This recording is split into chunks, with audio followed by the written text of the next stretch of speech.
Hi, sir. How are you? All right. Good. My name's Alan Nance. I'm the director for the jail. Mm-hmm. Nice to meet you. What's your name? Emmanuel. Emmanuel. Okay. Nice to meet you, Emmanuel. Um, I understand you have some concerns about an incident that happened with you, somebody Mm-hmm. in the jail. Mm-hmm. Can you tell me a little bit more I about it? was removed from the Kirkland jail after trying to report sexual misconduct that took Okay. place. Right. Okay. So I was removed from the Kirkland jail and sent to King County Jail. Got They it. had Medina come and pick me up after I just reported something about an inmate beneath me following me around the cell, and Okay. there was a Mr. Officer Heffernan was working during that. So I have a list and information from other inmates also. But the situation is this: I tried to report the sexual misconduct at the Okay. King. Have a seat here, and that way we can sit down and I can write while That's we. fine. I'll sit right here. Okay. So I tried to report this incident to those officers at the Kirkland jail. You said Heffernan Heffernan was one of those. was And there was an officer an head too. officer. Officer Head and Officer Heffernan is who I'm talking about from the Kirkland Police Department. Okay. I was doing a 20-day DUI commitment. I Got it. turned myself in. Okay. So these gentlemen in here did some things that I felt and I know was not right. Plus, when I tried to report it, they called up Medina because they're not a King County jail. Kirk and I wrote the Attorney General's office Okay. from inside. So what I was doing was calling the my attorney's office, who made me do this 20 days over a DUI commitment in there. So I have no knowledge of Kirkland Jail at all. So Got it. So once I Heffernan and Head are both had whatever, officers. they're officers at the Kirkland Jail. Okay. So long story short, I told them that this gentleman beneath me was being inappropriate with me sexually, and I don't want to deal with that in this cell. So I hit the button, and they came and got me, and I explained it to them in a separate room. They said, okay, fine. I said, I get inappropriate, unwanted, and unwarranted attention from gay men. And this gentleman down beneath me is following me back and forth inside of this cell. And I've had to tell him once or twice about standing behind me while I'm getting up in the middle of the night in the pitch black darkness and turn around to this man rocking back and forth behind me. Plus the cameras. There's cameras above our toilet and cameras above our shower, also a problem. I'm not the only inmate that had this feeling. I have documentation from myself and other inmates about this in my possession. So what I'm saying is they called Medina after I've been making complaints about the situations in there, and they had them remove me from the Kirkland jail and send me down to King County Jail for the remainder of my 20-day commitment, where I was rebooked.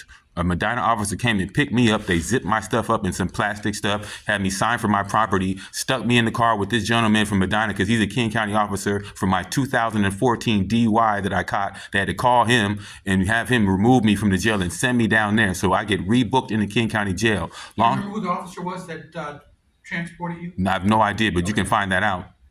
Okay, I don't know any information about that. King County would have that information. So he dropped me off after I was rebooked into there. Right. So How long ago did this happen? This was 2020, Okay. 2019, 2020, because I was moving from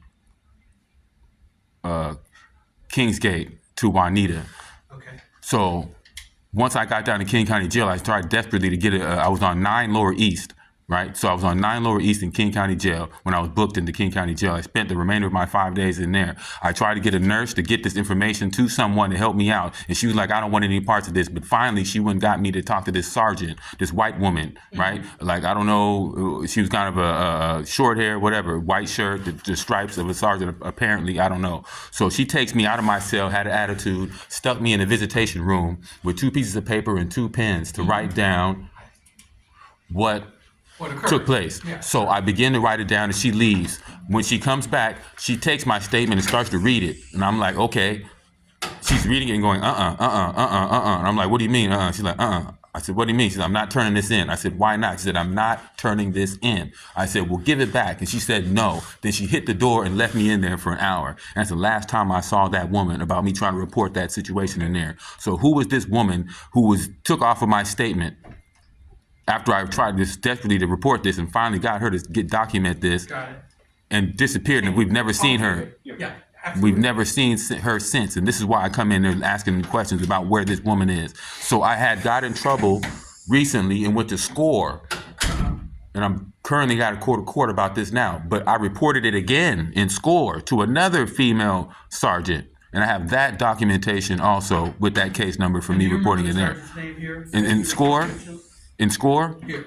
No, I don't know the officer's name from King County Jail. The female officer who came and did my statement, I don't know her. I don't know the Medina officer that they called. Kirkland would know that because Kirkland was the one that had to contact them because they're not a King County Jail to have me removed from the jail.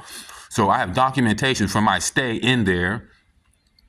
And I can't remember the nurse's name that came and finally had me see the sergeant who came and got me from 9 Lower East, walked me down the hall past the guard and the library into the holding or the visitation room, sit me in there, write it down, come read it, say she's not going to turn it in and take off with my statement. And I've never seen her again in my life. The 2019. I have that information too. It was a DUI commitment for Kirkland Jail. Hold on a second. Let me just go ahead. Clarify my question. You were here in 2020 because of the incident that happened in 2019. In 2020, I started out in 2019. It was a 20 days. Kirkland, I did 15 days. I did 15 days in Kirkland, and they removed me from the jail to finish my remaining 5 days of a 20-day DUI commitment I signed to do. No, in Kirkland. But they removed you and you served the rest of the time in King County. Got it. 5 days. So you're here for 5 days. Yes, sir. Got it. In 2020. Yes. And it was 5 days before Christmas, so it had to be December 15th. Let me make sure I'm clear on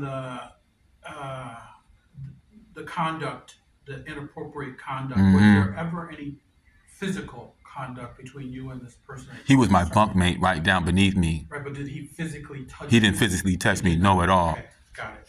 But he was following you around, standing behind you in the dark while you're using the toilet. I was trying to tell him about jailhouse conduct. Right.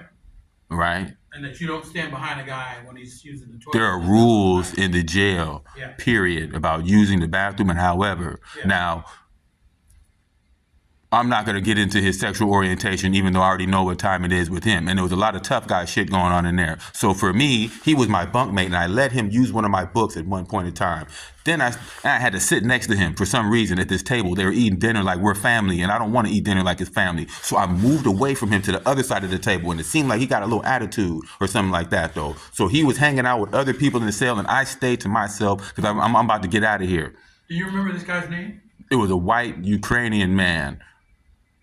I was in cell 8, Kirkland Jail. But you don't remember his name? No, I don't remember his name because we never got to that. They took me out of there when they said, don't hit that button unless it's an emergency. They were treating us like children in there. Yeah. So Heffernan said, don't hit that button. And I wouldn't hit the button because I'm sitting down trying to watch TV. Then he'll stand behind me. Then I'll get up and stand over here. And he'll stand behind me over there. Yes. After I warned him about this, I don't want, and they make a sign for this. That and the fact that we're being videotaped while we're using the bathroom and the shower in that jail, me writing the Attorney General's office and the attorneys and whomever the paralegals are down there at that office. Those are the issues with me. And why we can't do something about this here, this woman who took off with my statement who works for you guys. Where is she? Who is she? And where's my statement? I don't know the name. Yeah. Well, we can go back to 9 Lower East when I spent the 5 days. If I was removed from my cell, there's a camera on 9 Lower East showing me leave my cell, walk down the hallway by this woman and put in this room and for her to return and get this statement from me. So where is up with the cameras in King County Jail? Yeah, that footage doesn't last that long. Okay. Yeah, that footage only lasts for, I think, a year. Okay. And then after that, that footage gets overwritten. Okay. Unless there's an incident. There's an incident. If there's a reported incident, we pull the data and we keep it. But so wouldn't you have documentation of me being taken out of my cell if I have to go see somebody? No, we would not. To report something? Only if there was an incident. By a sergeant? A female sergeant? Only if there was an incident. And I was reporting an incident. And she took off with my statement and said, I'm not turning it in. I'm talking about the video. Okay. So if you had reported to us at that time. I did, I thought. If you had reported to us that somebody took a statement and kept it. I never thought that she would never take off with it. I understand. But what I'm telling you is the way we capture video is based on somebody telling us there was a problem within a year of the video. There was a fight that took place at 3 a.m. when I did my time in there. Whoever was on shift, we have that information, right? Well, give me a date of when you were here. Right now, I don't even. Let's go for this. My name is. I'll give you my last name once I turn this camera off. But the thing is, if it's December 15th, 2020, 2019, I would say, because it wasn't COVID. We went through COVID, and I was getting out to move. So it had to be December 15th, 2019. Because COVID happened around March of 2020. Yeah, March of 2020, right down the street at the Life Care Center by my house in Kirkland. Yeah, the first body. So, yeah, let's say 2020 then. You could say that, but I have the exact information. I'll get your information and send it to you. I have all of that. So you can get the exact date, time, and all of that. Let me give you my card, because I want to look into this for you. I do too. I will definitely follow up with our folks to find out what happened. And Kirkland knows who removed me from the jail. Yeah, that won't help us. Yeah. That won't help us because they have all kinds of people do transport. What? And the letter, and I got a response from the Attorney General's office, and they told me that Kirkland is a city jail, it's not a King County jail, and that if I wanted to do something about the misconduct in the Kirkland jail, that I would have to contact the city officials. That is correct. The Kirkland PD. Ombuds, whomever. Or the ombuds, the Kirkland ombuds. All absolutely. Right. For any conduct that happened there. However, there's this thing called PREA. I don't know if you're familiar with it. No, I'm it's not. The Prison Rape Elimination Act. Yes, sir. It's federal law. And basically, PREA requires us, if we get notice of some sexual misconduct, that we're supposed to report it, regardless of what jail it happened. Exactly. We're supposed to go back to that jail and say, hey, we got notice that something inappropriate happened. They have to investigate it and then determine if, in fact, there was a legitimate sexual misconduct. So Okay. there is a mechanism to make sure that information gets shared. I'd like to investigate that. Yeah, look into PREA. All right. It's federal law. Thank you. I'm going to give you my name. Once you do that,